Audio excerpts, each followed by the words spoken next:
Hi everyone, my name is Leslie Reed and welcome to another video. So today I am reviewing the book The Princess and the Peer by Tracy Anne Warren. I'm looking on my phone because I listened to this on audio, but I'm trying to get into the Regency romance genre, and that is what this is. This is the first in like a princess trilogy.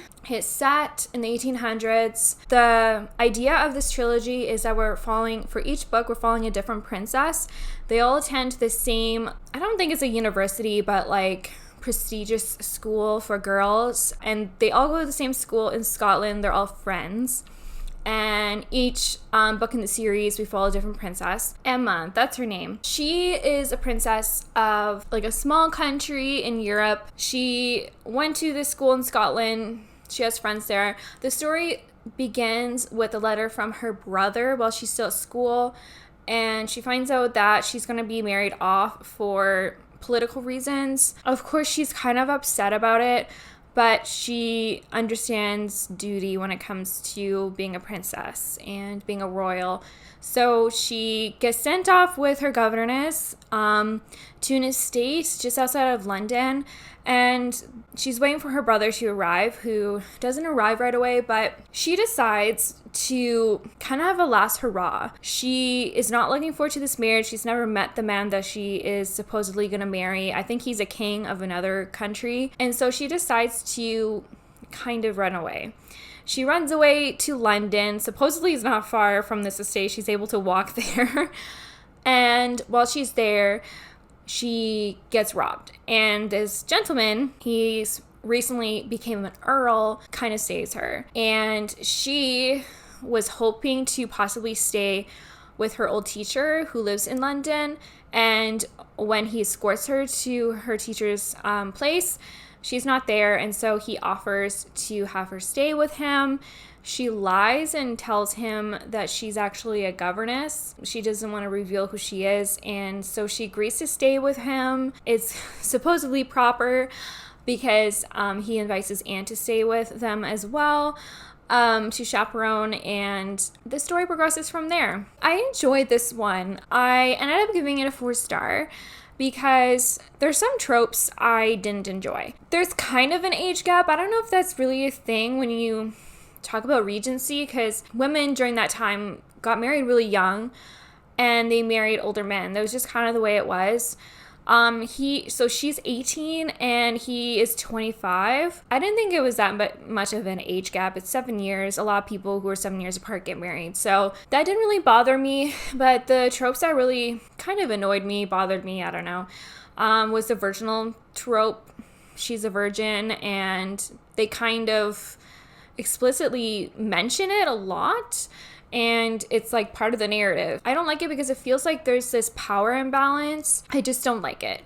It wasn't bad though for this story because the man was actually a decent man and good to her. It didn't even bother me that much, and like I don't even care if the character is a virgin or not, but the fact that they pointed it out a lot, and like he is trying to teach her stuff and things like that when it comes to kind of the steamy side, that kind of irritated me. Like I said, I'm exploring this genre. This is the first one I think I've read and completed when it comes to Regency romance, and the balance between like romance and actual explicit scenes was good for me.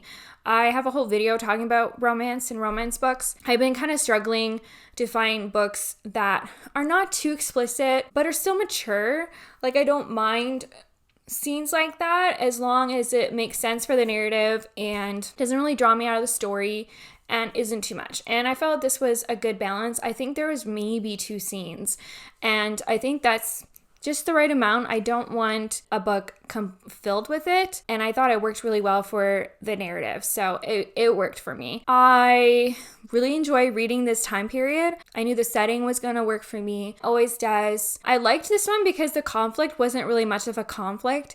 They were just basically star-crossed lovers, and they were worried whether or not they'll end up being together because she is a princess. I really, really liked it, actually. The only thing bothered me was the virginal thing. And even then it didn't like deter me too much. I really enjoyed the story. I wanted them to be together. And I liked our main character because she was extremely curious.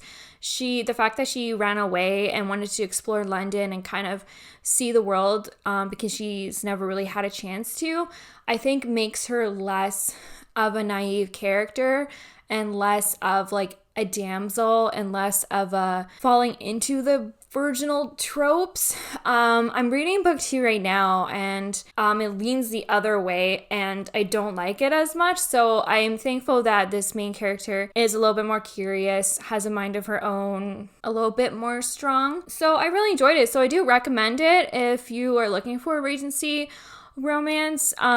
I personally really enjoyed it. The main love interest, like I said, he's an earl, but he was also like in the Navy, like a captain. And it was funny because some of his staff is his old crew members. So that was kind of funny. I liked their chemistry. I thought they had pretty good chemistry. And I liked how they mutually wanted each other. And it wasn't like one more over than the other. So I really enjoyed this one. So I definitely recommend it. If you have any recommendations for me for any Regency romance, please comment down below. I'd love to get some recommendations and try some new authors out. If you've read this book before, please comment down below. I'd love to know your thoughts and opinions about it. Should I continue with this author if you've read this author before? If you like this video, please give it a thumbs up. Please subscribe if you have not done so. You can follow me on Goodreads and Instagram. And you know what? I want to keep reading. Bye.